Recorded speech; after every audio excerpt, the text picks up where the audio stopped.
പശ്ചിമേഷ്യയിലെ യുദ്ധം അവസാനിപ്പിക്കാൻ ലക്ഷ്യമിട്ടുള്ള നിർണായകമായ സമാധാന ചർച്ചകൾ പാകിസ്ഥാനിൽ ആരംഭിച്ചു.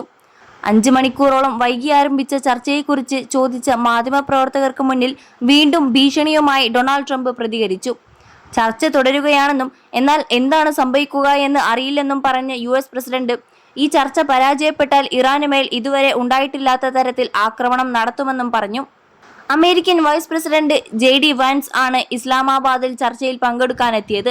ഇറാനിലെ ഉന്നത ഉദ്യോഗസ്ഥരുമായി അദ്ദേഹം സംസാരിക്കുന്നുണ്ട്. ഇറാനെ തകർന്നുകൊണ്ടിരിക്കുന്ന രാജ്യമാണെന്നാണ് ട്രംപ് വിശേഷിപ്പിച്ചത്. അധികം വൈകാതെ ഇറാന്റെ ഭാവി എന്താണെന്ന് താൻ പറയാം. ഹോർമുസ് കടലിടുക്ക് ഉടൻ തുറക്കുമെന്നും സമാന്തരമായി മറ്റ് എണ്ണപ്പാതകൾ കൂടി വരുമെന്നും അദ്ദേഹം പറഞ്ഞു. ഇറാന്റെ സഹകരണത്തോടെയോ അല്ലാതെയോ ഹോർമുസ് കടലിടുക്ക് ഉടൻ തന്നെ എണ്ണക്കടത്തിനായി തുറന്നു കൊടുക്കുമെന്ന് ട്രംപ് വ്യക്തമാക്കി. ചർച്ചകൾ പരാജയപ്പെട്ടാൽ ഇറാന്റെ ഊർജ്ജ നിലയങ്ങളും പാലങ്ങളും തകർക്കാനുള്ള പദ്ധതികൾ US തയ്യാറാക്കിയിട്ടുണ്ടെന്നും റിപ്പോർട്ടുകൾ സൂചിപ്പിക്കുന്നു. ചർച്ചകൾ പരാജയപ്പെട്ടാൽ ഇറാനെ പൂർണ്ണമായും തകർക്കുന്ന തരത്തിലുള്ള നീക്കങ്ങൾ നടത്താൻ US പടക്കപ്പലുകൾ സജ്ജമാക്കിയിട്ടുണ്ട്.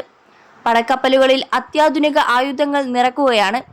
21 ലക്ഷത്തോളം സന്തുഷ്ടരായ ഉപഭോക്താക്കളും 2 ലക്ഷത്തോളം തിമിര ശസ്ത്രക്രിയകളും പൂർത്തിയാക്കിയ മലബാറിലെ ഏക കണ്ണാശുപത്രി Al Salama high hospital, hospital road, Perinthalmanna.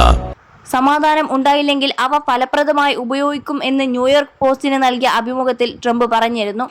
അതേസമയം അമേരിക്ക തങ്ങളുടെ വാഗ്ദാനങ്ങൾ ലംഘിക്കാതിരുന്നാൽ മാത്രമേ ചർച്ചകൾ കൊണ്ട് ഗുണമുണ്ടാകൂ എന്നാണ് ഇറാന്റെ parliament speaker Mohammad Bagher Ghalibaf പറഞ്ഞത്. ലെബനനെതിരെ ഇസ്രായേൽ നടത്തുന്ന ആക്രമണം അവസാനിപ്പിക്കണമെന്ന നിബന്ധനയും ഇറാൻ മുന്നോട്ട് വെക്കുന്നുണ്ട്. അതോടൊപ്പം ഇറാന്റെ മരവിപ്പിച്ച സ്വത്തുക്കൾ കൈമാറാൻ സമ്മതിച്ച് US. ഖത്തറിലും മറ്റ് വിദേശ ബാങ്കുകളിലുമായി കൈവശം വെച്ചിരിക്കുന്ന ഇറാന്റെ മരവിപ്പിച്ച സ്വത്തുക്കൾ കൈമാറാൻ US സമ്മതിച്ചതായി റോയിട്ടേഴ്സ് റിപ്പോർട്ട് ചെയ്തു. ഇതോടെ US ഇറാൻ ചർച്ചകൾക്ക് സാധ്യതയേറി. വിഷയത്തിൽ USന്റെ ഔദ്യോഗിക സ്ഥിരീകരണം വന്നിട്ടില്ല.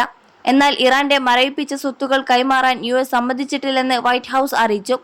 അമേരിക്ക സമ്മതിച്ചുവെന്ന തരത്തിലുള്ള റിപ്പോർട്ടുകളും വൈറ്റ് ഹൗസ് നിഷേധിച്ചു.